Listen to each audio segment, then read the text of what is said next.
marinka Hormuz saddex aragti ayaa jirta markaa aragtida koobaad waxa soo jeedisay Cumaan oo sheegtay marinka Hormuz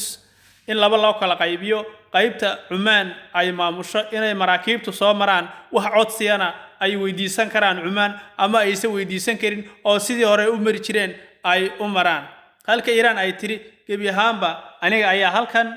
maamulaya waxa jirta aragti kale oo reer galbeedka ay soo jeediyeen oo ah maraakiibta wada shixnadaha sida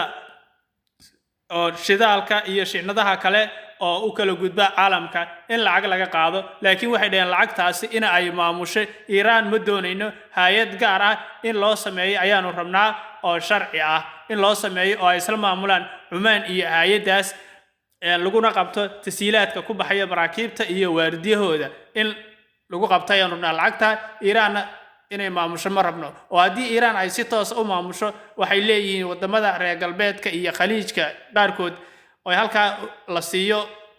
Iiraan oo maamusho